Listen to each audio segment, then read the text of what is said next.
নির্বাচনে বিএনপিকে জনগণ লাল কার্ড দেখাবে, বললেন জামায়াত আমির। ক্ষমতায় যাওয়ার জন্য নানা প্রলোভন দেখানো হচ্ছে, বলছেন চরমোনাই পীর। জানাবো জামায়াত আমিরের এক্স অ্যাকাউন্ট হ্যাকের রহস্য কী, এবং সর্বশেষ জানাবো 12 কেজি এলপিজি সিলিন্ডারের দাম 50 টাকা বেড়ে 1356 টাকা। দর্শক শুনছিলেন সংবাদ শিরোনাম, এবার জানিয়ে দিব বিস্তারিত সংবাদ। তবে তার আগে অনুরোধ থাকবে ভিডিওটিতে একটি লাইক দিন এবং ভিডিও সম্পর্কে আপনাদের গুরুত্বপূর্ণ মতামত কমেন্ট করে জানিয়ে দিন। নির্বাচনে বিএনপিকে জনগণ লাল কার্ড দেখাবে, বলছেন জামায়াত আমির।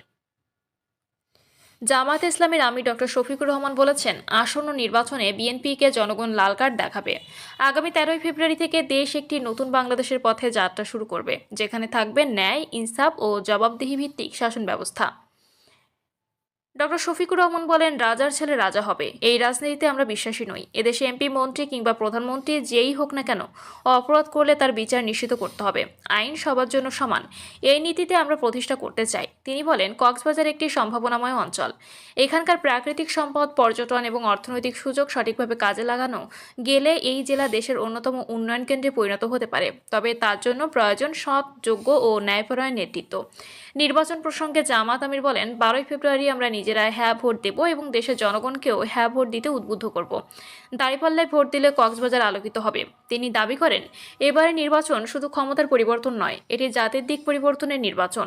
তিনি আরও বলেন, এই নির্বাচন জুলাই বিপ্লবের প্রত্যাশা পূরণের নির্বাচন। এটি মা বোনদের জন্য একটি নিরাপদ বাংলাদেশ গড়ার নির্বাচন।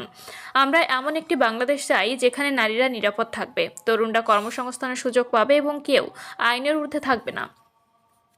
ডক্টর শফিকুর রহমান বলেন, আমরা কথা দিয়ে কথা রাখি, আমরা বেঁচে থাকলে কোনো ওয়াদা ভঙ্গ হবে না, ইনশাল্লাহ। এ সময় তিনি জনসভায় উপস্থিত জামায়াত মনোনীত প্রার্থীদের জনগণের সঙ্গে পরিচয় করিয়ে দেন। যুব সমাজকে উদ্দেশ্য করে তিনি বলেন, তোমরা প্রস্তুত হয়ে যাও, এই বাংলাদেশ তোমাদের জন্য তৈরি করা হচ্ছে। নেতৃত্ব দেওয়ার জন্য, দেশ গড়ার জন্য তোমাদের সামনে আসতে হবে।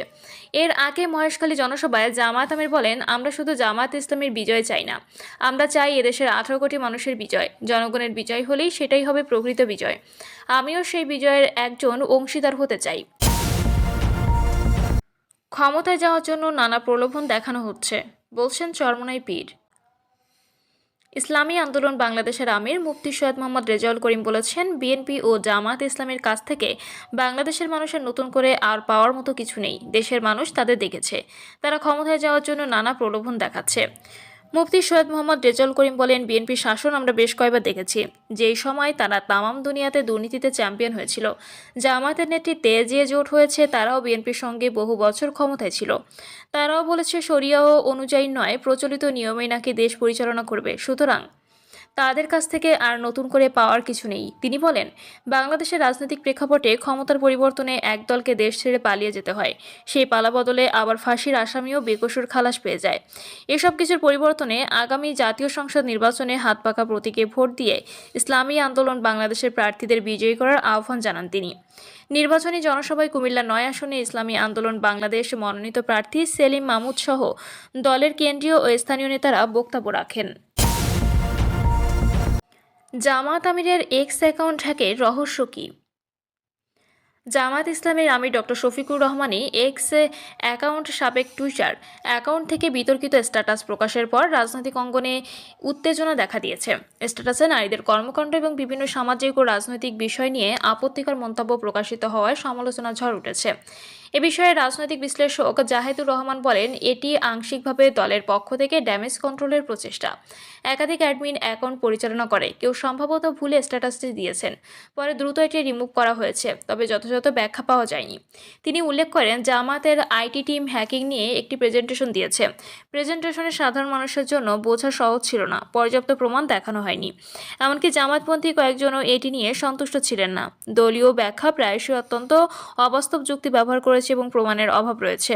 বিস্তারিত বিশ্লেষণে জাহেদ বলেন, স্ট্যাটাসের জন্য বিনা প্রমাণে বিএনপিকে দায়ী করা হয়েছে, যা তার মতে উদ্ভট ও হাস্যকর। এই ধরনের নাটকীয়তা রাজনৈতিক উদ্দেশ্য হাসিল করার চেষ্টা, যাতে নির্বাচনী মাইলেজ বা সমর্থন বৃদ্ধি পায়। পাশাপাশি তিনি স্ট্যাটাসে ব্যবহৃত নারীদের নিয়ে আপত্তিকর শব্দকে বিভৎস বলে উল্লেখ করেছেন এবং সামাজিকভাবে এর প্রভাব বিপজ্জনক বলে মনে করেন।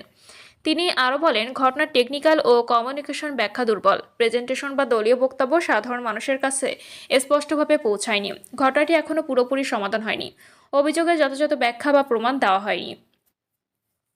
তিনি সতর্ক করে বলেন, রাজনৈতিক উদ্দেশ্য নিয়ে এমন স্ট্যাটাস প্রকাশ করা জনমনে বিভ্রান্তির সৃষ্টি করে এবং বিশেষ করে নারীদের উপর নেতিবাচক প্রভাব ফেলতে পারে। যদি স্ট্যাটাসের উদ্দেশ্য নির্বাচনী প্রচারণার জন্য করা হয়, তবু প্রমাণ ছাড়া অন্য কাউকে দায়ী করা অবিবেচ্য ও অনুচিত। জাহিদুর রহমানের বিশ্লেষণে স্পষ্ট হয়েছে যে জামাতের এই পদক্ষেপ শুধুমাত্র হ্যাকিং বা প্রযুক্তিগত ব্যাখ্যা নয়, বরং রাজনৈতিক কৌশল এবং নাটকীয় প্রচারণার অংশ। একই সঙ্গে এটি সামাজিকভাবে বিতর্কের জন্ম দিয়েছে এবং দলীয় স্বচ্ছতার অভাব প্রকাশ করেছে। এই ঘটনার প্রেক্ষিতে জনমত বিভ্রান্ত থাকলেও বিশ্লেষকরা মনে করছেন, বিষয়টি প্রকাশ হওয়া সত্ত্বেও পরিপূর্ণ সমাধান এখনও বাকি। রাজনৈতিক ও সামাজিক আলোচনার প্রেক্ষাপটে এটি আগামী দিনে নতুন বিতর্কের কেন্দ্রবিন্দু হতে পারে। 12 কেজি এলপিজি সিলিন্ডারের দাম 50 টাকা বেড়ে 1356 টাকা। ভোক্তা পর্যায়ে আরও বাড়ানো হয়েছে তরলীকৃত পেট্রোলিয়াম গ্যাসের দাম। ফেব্রুয়ারি মাসের জন্য এলপিজি গ্যাসের দাম লিটারে 4 টাকা 21 পয়সা বাড়িয়েছে সরকার। এতে সবচেয়ে বেশি ব্যবহৃত 12 কেজি সিলিন্ডারের দাম বেড়েছে 50 টাকা। আজ বাংলাদেশ এনার্জি রেগুলেটরি কমিশনের চেয়ারম্যান জালাল আহমেদ ফেব্রুয়ারি মাসের জন্য এলপিজি গ্যাসের নতুন এই দর ঘোষণা করেন। বিআইআরসির বিজ্ঞপ্তি অনুযায়ী ফেব্রুয়ারি মাসের জন্য সৌদি আরামকো ঘোষিত প্রোপেন ও বিউটেনের গড় মূল্য প্রতি টন $541.75, যা আগের মাসে ছিল $521.75। দাম বাড়ার এটাই বড় কারণ। এছাড়া ফ্রেইট চার্জও খানিকটা বেড়েছে। গত মাসে ফ্রেইট চার্জ ছিল $108, যা এখন $120 সমন্বয় করা হয়েছে। জানুয়ারিতে $1 সমান 122 টাকা 51 পয়সা ধরা হলেও ফেব্রুয়ারি থেকে 125 টাকা 55 পয়সা ধরা হয়েছে। নতুন ঘোষণা অনুযায়ী ফেব্রুয়ারি মাসে প্রতি কেজি এলপিজির খুচরা মূল্য 113 টাকা 4 পয়সা করা হয়েছে, যা আগে ছিল 108 টাকা 83 পয়সা। ফলে 12 কেজি সিলিন্ডারের দাম 1306 টাকা থেকে বেড়ে 1356 টাকা করা হয়েছে। রেটিকুলেটেড এলপিজির দাম প্রতি কেজি 105 টাকা 8 পয়সা থেকে বেড়ে 109 টাকা 20 পয়সা হয়েছে। প্রতি লিটার অটো গ্যাসের দাম 59 টাকা 80 পয়সা থেকে বেড়ে 62 টাকা 14 পয়সা হয়েছে। বিআইআরসি চেয়ারম্যান জানান, জানুয়ারিতে 1,05,000 টন এলপিজি আমদানি হয়েছে। ফেব্রুয়ারিতে 1,84,000 টন আমদানি হবে বলে কোম্পানিগুলো জানিয়েছে। বাজারে দাম বেশি প্রসঙ্গে চেয়ারম্যান বলেন, সরবরাহ না বাড়লে দাম বাড়ে, কিন্তু বিইআরসি দামের প্রকৃত চিত্রটা তুলে ধরার চেষ্টা করে। কয়েকজন বোতলজাতকারী বেশি দাম নিচ্ছে বলে আমরা অভিযোগ পেয়েছি। এই অভিযোগ আমরা খতিয়ে দেখব। প্রিয় দর্শক, এই ছিল এখনকার সর্বশেষ সংবাদ। আপডেট সব সংবাদ পেতে চ্যানেলটি সাবস্ক্রাইব করে বেল আইকনটি ক্লিক করে রাখুন।